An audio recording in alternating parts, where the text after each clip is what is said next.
Good morning, everybody. I'd like to start reading to you a few sentences from Alice in Wonderland. So that's what I'm going to do.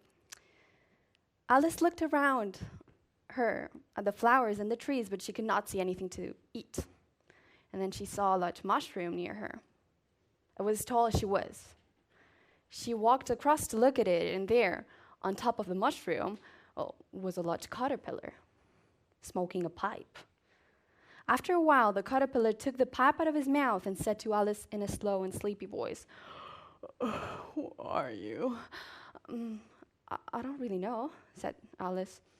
"I know who I was when I got up this morning, but I've changed so often since then. I think I'm a different person now." "What do you mean by that?"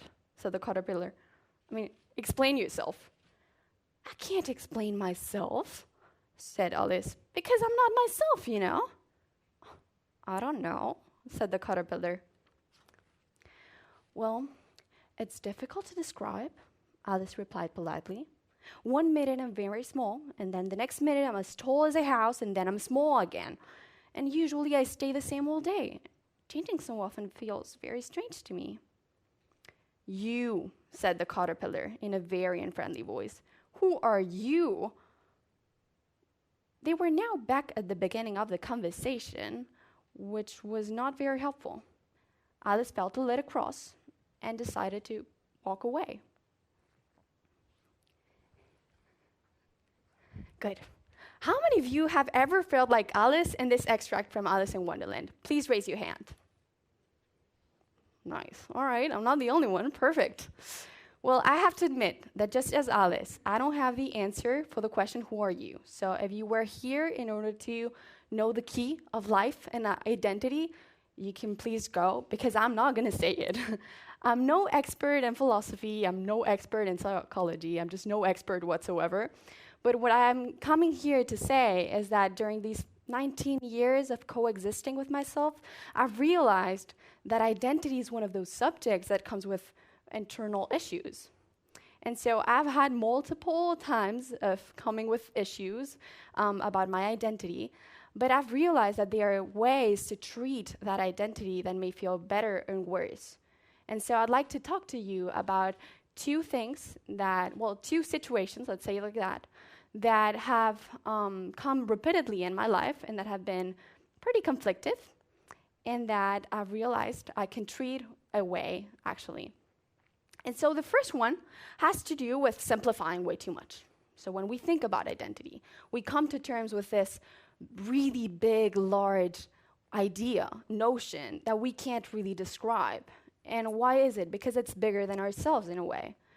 And so as human beings, that is really scary to have, because we can't control our own identity, or we can't control the idea of identity. And so what we do as human beings is we treat it and we simplify it, we break it down for us in order to being able to manipulate it. And with manipulating it, I'm referring to actually being able to talk about it, being able to ask yourselves about it, being able to have a normal conversation, or to actually realize what we can do or we can't with that subject. With our own identity, it's pretty difficult because we keep being ourselves all the time. And so the way that we've realized how to do it is by using language. So when we use our language, we're using words. And let's reflect a little bit about words, because words are always a symbol. They're always a symbol of something bigger than that. So a symbol by itself doesn't mean anything if it doesn't have a notion to actually refer to. And so what I would like to think about right now is that, can you please think about all of the times that you use the words I, me, myself, or even the words, verbs that you conjugate in first person during a whole day? It's immense, it's so big. So we use so many times those words in order to refer to ourselves, and that's how we create our own character. And, sometimes that character may feel really good because we get empowered by it, and we can say, I'm short, but I'm just like this. Or we can say, I'm really talkative, but I like it. But sometimes it doesn't. So talking about words again, let's think about it. And let's realize again that, there's a little bit of conflict too with that.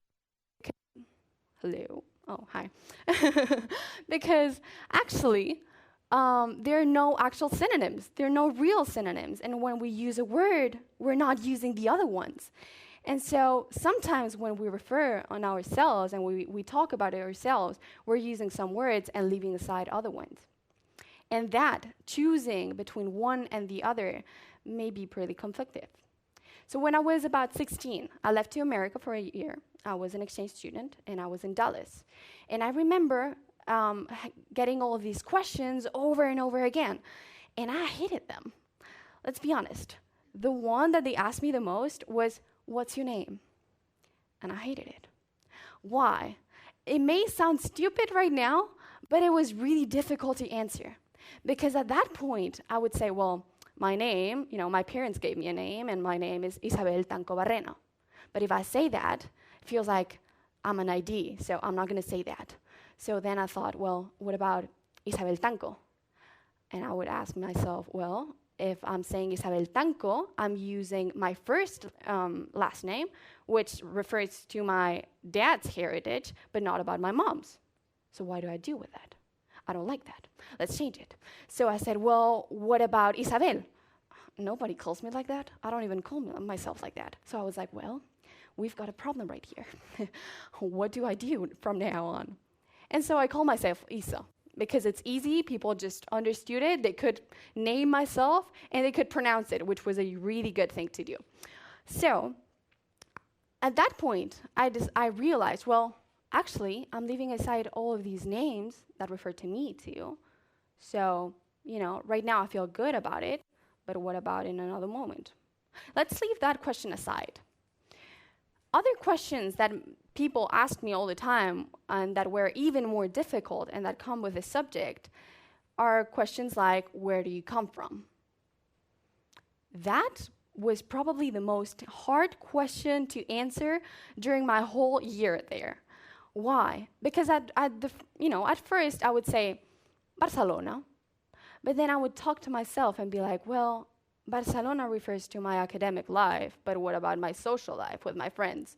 I don't know. I'm leaving aside all of that part. What about my grandma's village, where I've lived, half of my life? Is that where I come from? Or is Barcelona where I come from? So I thought to myself, well, if I don't want to use those words because they're bringing conflict into myself and I'm supposed to be a unity of identity, right? My own identity, I'm just going to use another one. And then I thought, well, what about Catalonia? And I came like, well, no, I'm not going to use Catalonia. I'm not going to use Spain because that has political issues going on, and I'm not there to do that. And then I talked to myself, well, what about my culture? What about my Spanish culture or my Catalan culture? What about all of the songs in Italian that I've heard since I was little? What about all of those songs in French? How about my language, the one that I use with my aunt, my uncle, my grandparents, which is French? Do I have to leave aside all of that? Where do I come from? I thought it was really hard.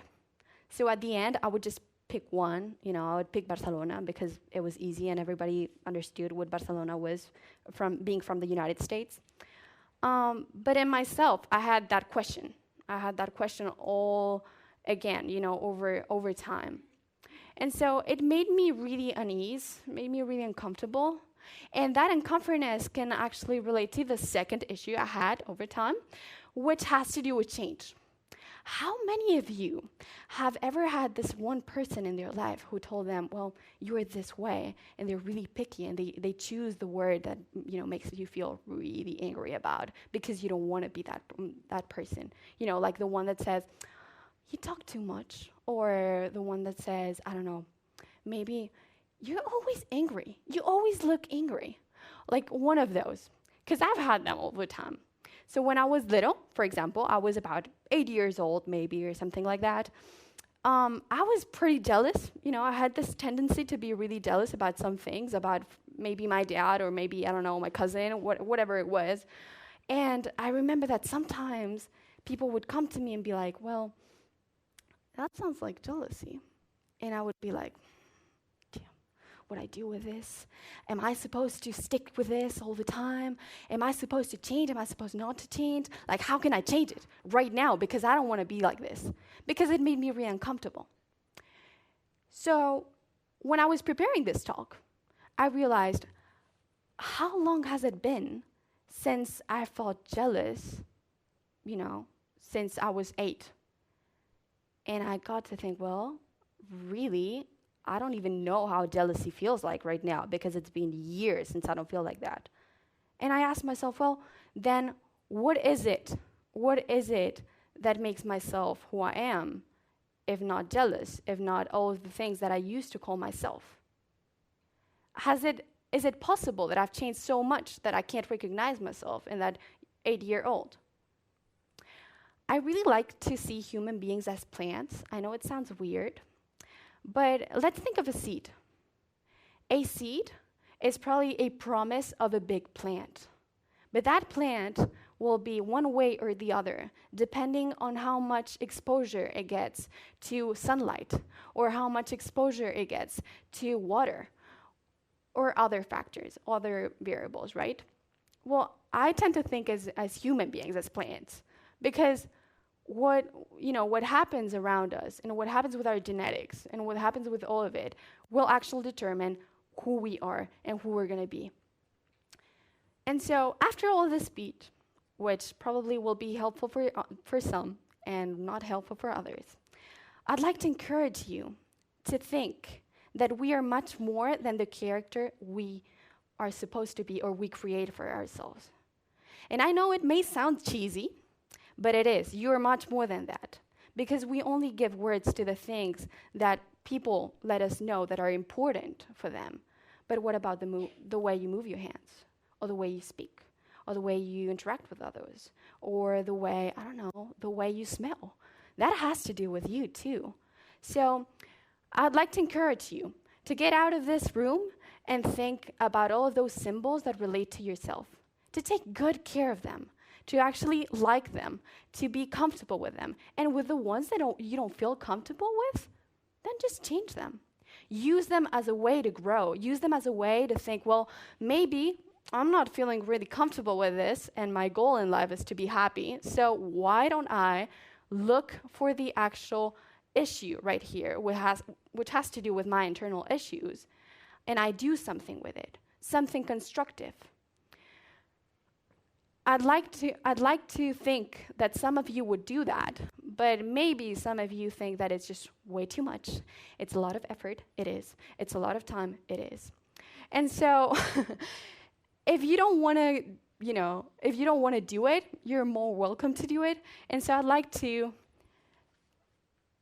give you another option, which is giving Alice's option, which is facing your own personal caterpillar, saying, I can't describe myself, and leaving.